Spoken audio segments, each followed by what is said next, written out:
Did you know that Nintendo was originally formed as a playing card company in 1889? That's over 130 years ago. I'm Ailey from Design Break, and today I'm going to go through Nintendo's brand history.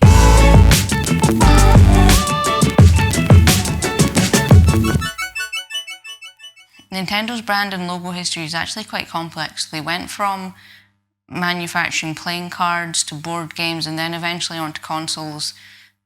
But they had a lot of different logos along the way, and at some points they had multiple logos in use at one time. I actually couldn't find any credit at all to any of the designers for any of the logos over the time, so I'm kind of just going to look at the changes in the logo, why they changed the logo, and look at the visuals as they evolved over time. Nintendo was formed on Monday the 23rd of September in 1889 by Fushijiro Yamauchi. It was formed as Nintendo Yamauchi in Kyoto, Japan. At this time, Nintendo manufactured handmade Japanese playing cards. In 1902, Nintendo started manufacturing Western-style playing cards, and they were the first company in Japan to do this. Okay, so on to the logos. So Nintendo's first logo was this one, which is Kanji characters spelling Nintendo. There's probably not too much to say design-wise for this logo. It was probably just a practical logo type that just said the company name, really. In 1951, Yamauchi Nintendo became Nintendo Playing Card Company. With the name change came a logo change. So they changed from the simple kanji characters to this logo, which is a spade suit with an N in the middle and then the type underneath. So this made sense because they were selling playing cards, and it kind of represents what they were selling at the time and what their main offering was. The Spade logo was in use between 1950 and 1960. In 1959, something quite interesting happened. Nintendo started manufacturing playing cards with Disney characters on them after striking a deal with Disney. At this time, they also manufactured books that they sold alongside the cards, which showed players different games they could play with the cards. This is quite important because cards were quite heavily associated with gambling, and by selling the cards with Disney characters on them, they managed to break out of this association with gambling and really break into the toys and games market. So I think this is where it really started to kind of get quite interesting for Nintendo. So in 1960 to 64, they used this script font, which I guess coincides with the introduction of the deal with Disney.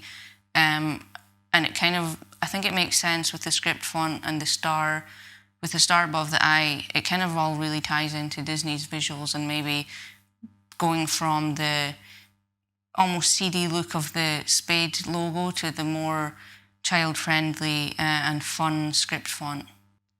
In 1963, Nintendo changed their name from Nintendo Playing Card Company to just Nintendo Company, and this is where it starts to get quite messy with the different logos.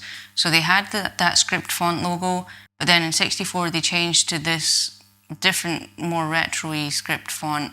The retro script logo was only used in 64 to 65. In 65 to 67, they used this bold italicized logo. In 65 to 70, Nintendo were expanding their games department, and they used this logo, which is a stylized NG in a circle. The NG stands for either Nippon Game or Nintendo Game, depending on what article you read.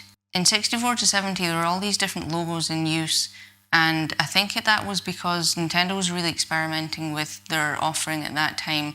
So Nintendo was trying to break into some different markets. So they've obviously got their board games on the go, but then they also set up companies like a taxi company, a love hotel company, an instant rice company, and a vacuum cleaner company, which I actually thought was quite weird. But then I wonder if the inspiration for Kirby's Dream Land came from the Nintendo vacuum cleaner branch. In 1967, Nintendo started to use this Hexagon logo with the Nintendo word mark in the middle, which really closely resembles the word mark we know today. This logo was used on toys and games. At this time, Nintendo was still quite small, and they were competing with big companies like Bandai and Tomy. Is it Tomy or Tommy? In 1972, Nintendo introduced the Racetrack logo, which is really close to the logo that we recognize today. So this logo has been in use for almost 50 years, really, with only minor tweaks.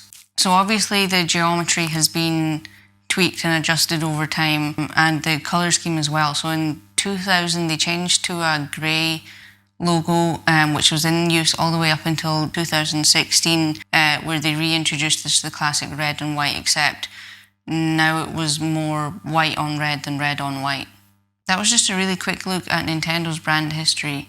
I'm really surprised I couldn't find any information about any of the designers of any of the logos at all, so I'm definitely going to look into that a bit more, and if you've got any bits of information that I missed or any interesting tidbits, share them in the comments below.